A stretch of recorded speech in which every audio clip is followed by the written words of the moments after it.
Kia ora and welcome to the November Jodcast from Space Place at Carter Observatory in Wellington, New Zealand. Mercury now joins Saturn in our western evening skies. Unfortunately, it won't be as easy to spot as its last evening appearance in July and August, as it sets before twilight ends. At the start of the month, orange Antares, the brightest star in Scorpius or Tomato Maui, will sit between the two planets. But as the stars and Saturn slowly sink closer to the horizon from night to night, Mercury climbs higher, sitting level with Antares on the 14th and with Saturn on the 24th, when it also reaches its greatest elongation east. Scorpius Tomato Maui has been dominating our evening skies over the winter months, but is now disappearing from view, ready to reappear in the morning over the coming months. As Scorpius sets in the west, his arch-enemy and our summer constellation Orion rises towards the east, along with Taurus and Canis Major. Antares, which marks the heart of the Scorpion, is also known as Rehua to Maori. It represents one of the four po, or pillars, that hold Ranganui, the sky father, up in the sky. It sits just above the southwestern horizon at around 11 p.m. at the beginning of the month. These four po form the basis of a celestial compass, a map of the night sky that was used to navigate the vast Pacific Oceans and bring our Polynesian ancestors to Aotearoa, New Zealand. The other three po are marked by Matariki, the Pleiades, Tautoru, the belt of Orion, and Takarua, Sirius, which line up along the eastern horizon. Matariki supports one of Rangi's shoulders and marks the rising point of the sun at the winter solstice. Takarua, or Sirius, supports the other shoulder and is the closest bright star to the sun's rising point at the summer solstice. These two stars represent the extent of the sun's movement throughout the year. In between, rising directly east, is Tautoru, or the belt of Orion, marking the rising point of the sun at the time of the equinox. Stretching from Scorpius around to Orion is Te Waka or Tamarerity, or Tamarerity's canoe, which lines up along the southern horizon in our evening sky. The front of the canoe is marked by the tail of Scorpius, with a sting representing the beautifully carved wood that adorns the prow. The star at the end of the Scorpion's curving tail marks a place where the bow meets the water, whilst Rehua or Antares marks the crest of a wave as the Great Waka glides through the waters of the Milky Way. The Southern Cross marks the anchor, Te Punga, and the pointers, Alpha and Beta Centauri, are the anchor line, Te Tora. Orion marks the stern of the canoe, with the elaborately carved stern post rising all the way up from red Betelgeuse to bluish Rigel. A tall mast rises from the Waka all the way to Achernar, high in the south, the brightest star in the southern constellation of Eridanus, the river, which we explored last month. A little below Achernar, the two small fuzzy patches of light that make up the large and small Magellanic clouds mark the Waka's sails.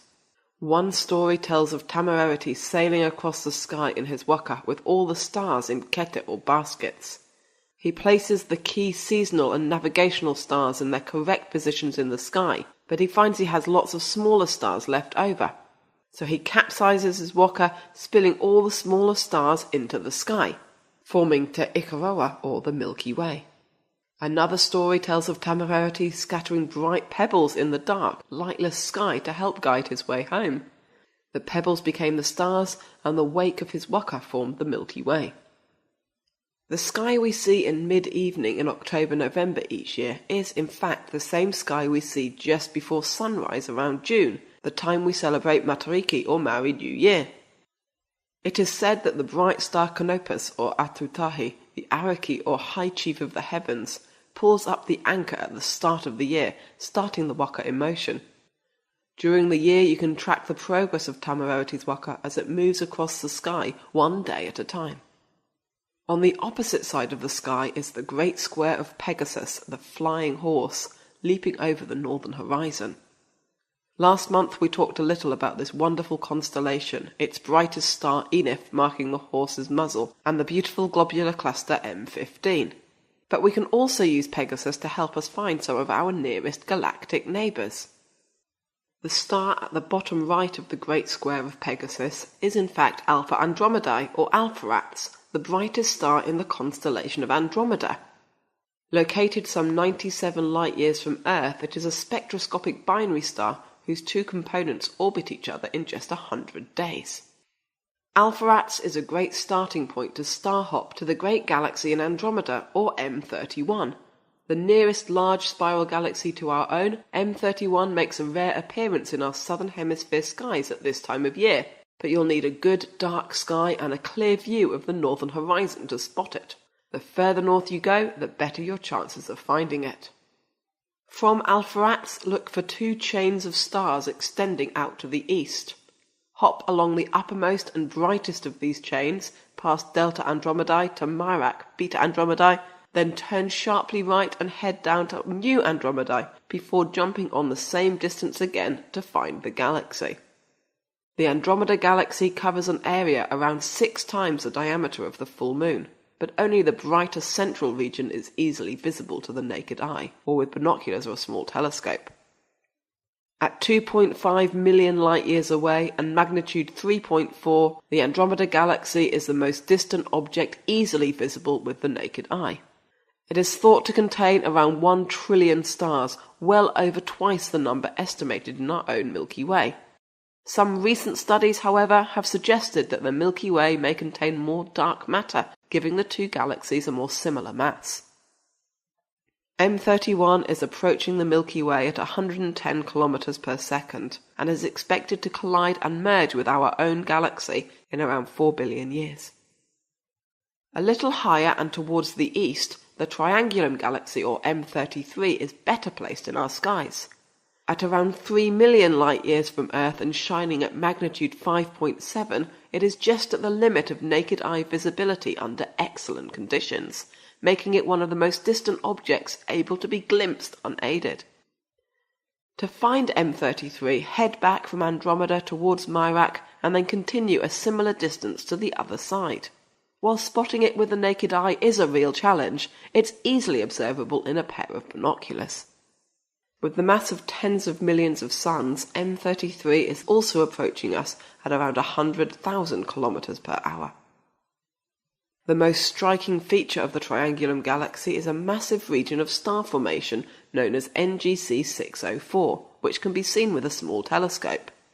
NGC 604 is 100 times larger than the Orion Nebula and contains over 200 hot, massive blue stars formed just 3 million years ago. In fact, if it were at the same distance as the Orion Nebula, it would be second brightest to only the Moon in the nighttime sky.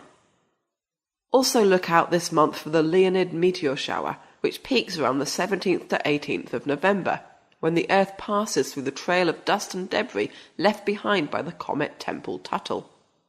Whilst normally a reliable but fairly quiet meteor shower, observers have noticed that roughly every 33 years the number of meteors observed during the shower shows a marked increase as the Earth passes through the denser parts of the cometary debris trail. Sadly, predictions for this year are somewhat more moderate, with around 10 to 20 meteors expected per hour. Luckily, with a new moon on the evening of the 18th, our chances of seeing some are much better than last year. The radiant of the shower, from which the meteors appear to originate, is located in the constellation of Leo, which rises only a couple of hours before the sun in our morning sky. The best time to observe the Leonids is about 2 to 3 hours before sunrise on the mornings around the peak. Look around 20 degrees away from the radiant point for the best chance of meteor spotting. Wishing you clear skies and happy meteor hunting from the team here at Space Place at Carter Observatory.